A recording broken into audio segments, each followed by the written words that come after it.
¿Usted sabe lo que es una enfermedad neurodegenerativa?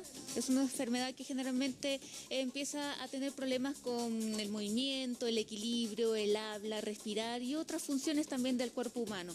Y ese es el tema que queremos hablar hoy, sobre las enfermedades neurodegenerativas. Bueno, ¿usted sabe lo que es una enfermedad neurodegenerativa? Principalmente afectan varias actividades que el cuerpo realiza, como por ejemplo el equilibrio, el movimiento, el hablar, respirar y funciones del corazón. Muchas de estas enfermedades son genéticas. Las causas pueden ser alcoholismo, un tumor o un ataque cerebrovascular. Hoy conversaremos de estas enfermedades neurodegenerativas con Claudio Het, que ya nos ha acompañado varias veces en varias oportunidades, director del Instituto de Neurociencia Biomédica de la Universidad de Chile. Muchas gracias por acompañarnos nuevamente. Muchas gracias por la invitación. ¿Cómo estás, Claudio? Bien, bien, súper bien.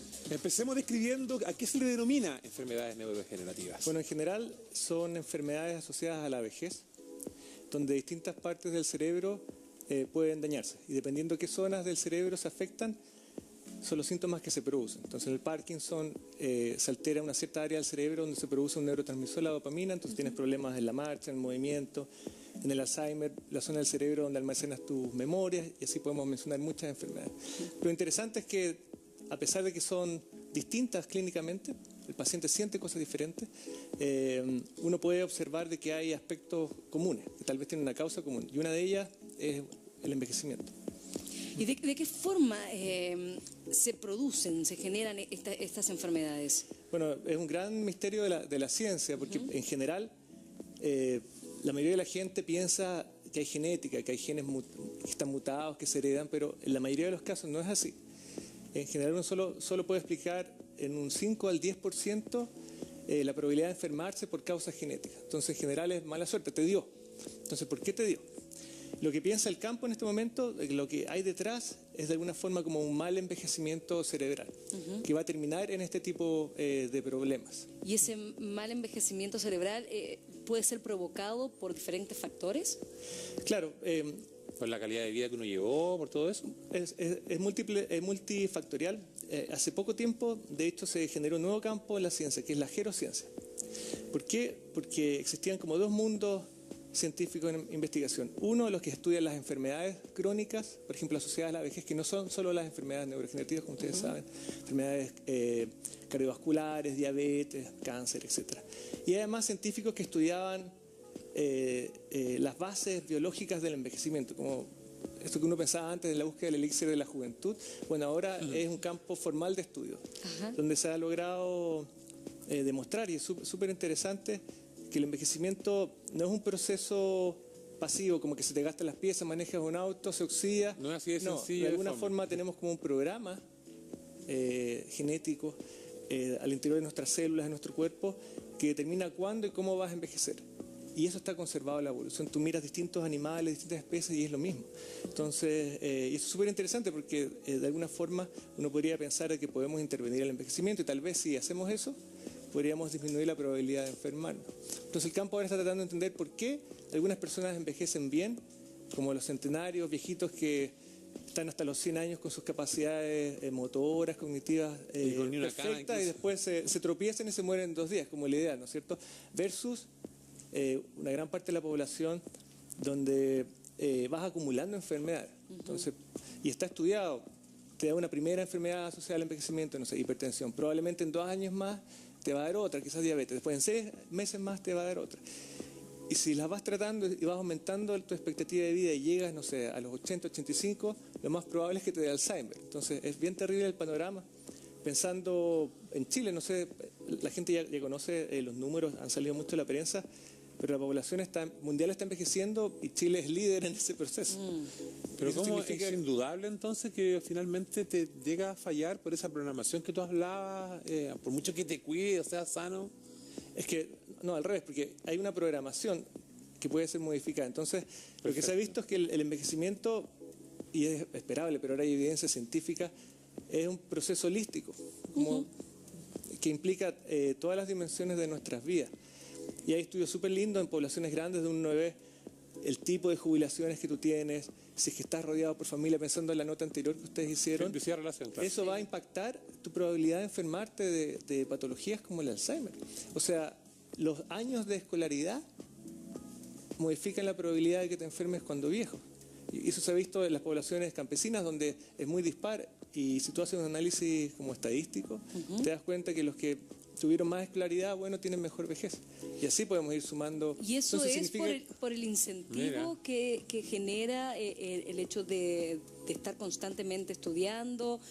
¿De qué depende? No, claro, eso es una receta que está probada. Obviamente, si te mantienes activo, por eso es súper importante para los viejos estar también rodeados, tratar de reinventarse. Eso va a impactar tu estado de salud en otros aspectos que uno no pensaría que están conectados, pero finalmente, claro, nosotros como humanos tratamos de clasificar todo, lo separamos, lo estudiamos por separado, pero somos una unidad que está conectada en todos sus aspectos. Entonces, y eso ahora se ha demostrado a través de este campo nuevo que es la gerociencia. La gerociencia. Sí, un concepto nuevo, y nosotros en Chile hace muy poco iniciamos un centro de gerociencia.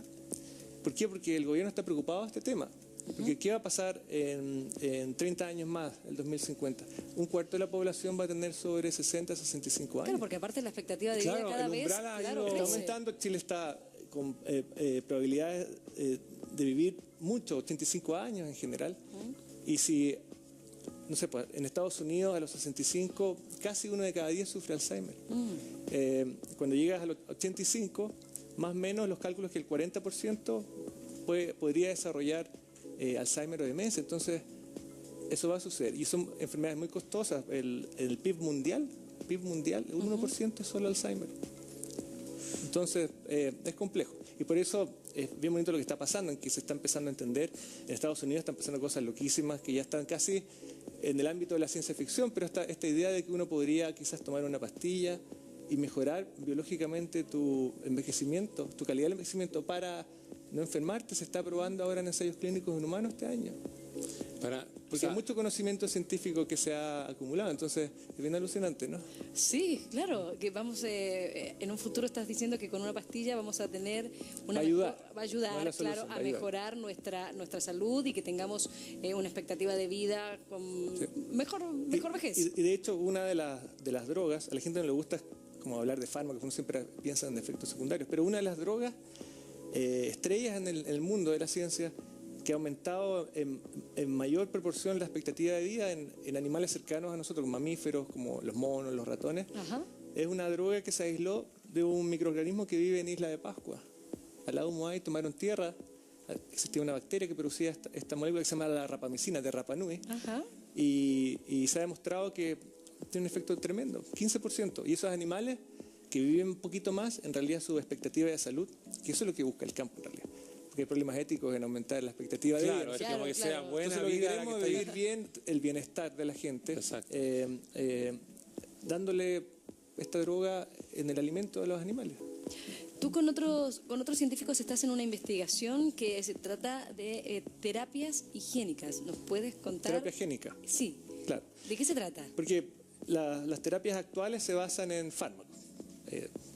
Clásico el ejemplo del viejito que tiene un bolsito con 30 pastillas, ¿no es cierto? El problema de los fármacos es que no siempre llegan al blanco, tienen efectos secundarios, como todos sabemos.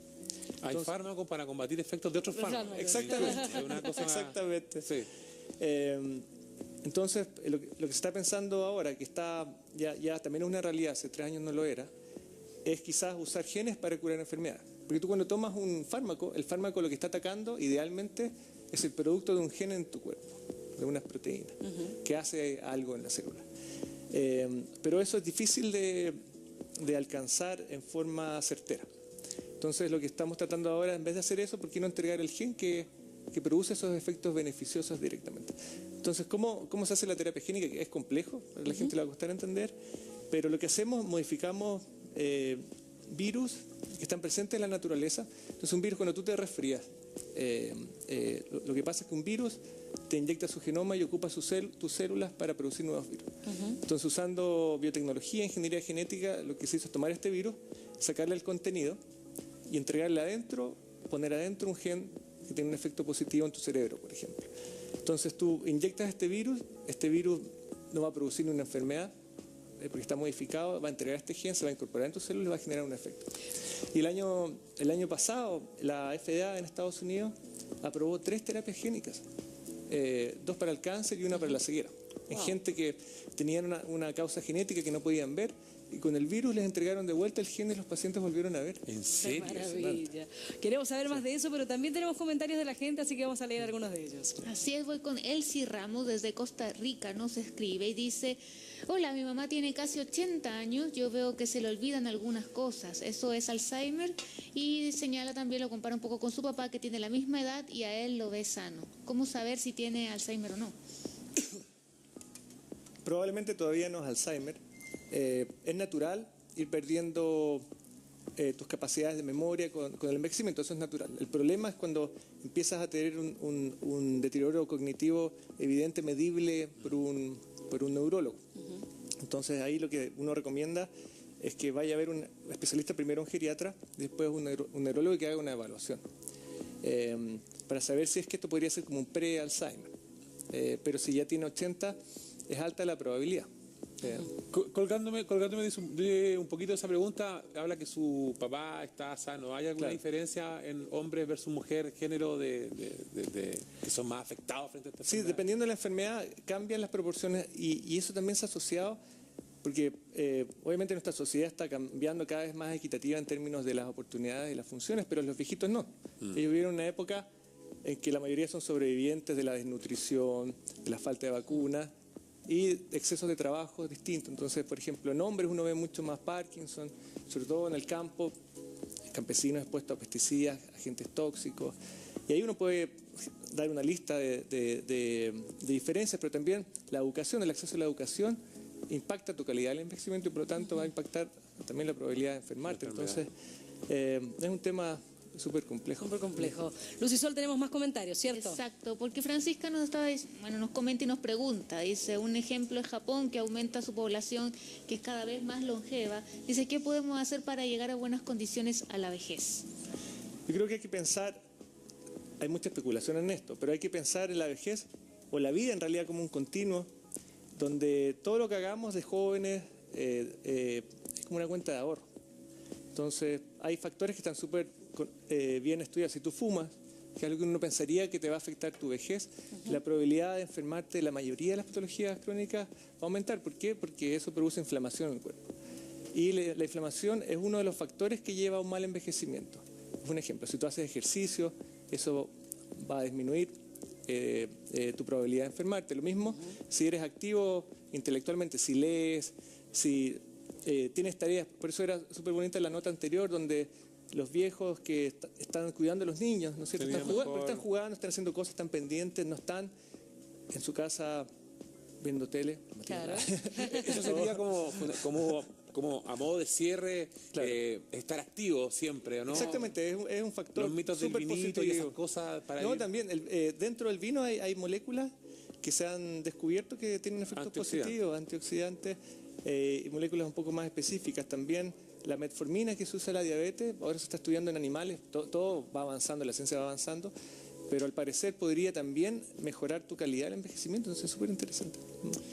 Bueno, te queremos agradecer esta interesante conversación. Ahí en pantalla están tus medios de contacto, el Twitter, @HertzLab, ¿cierto? Y la www.bni.cl.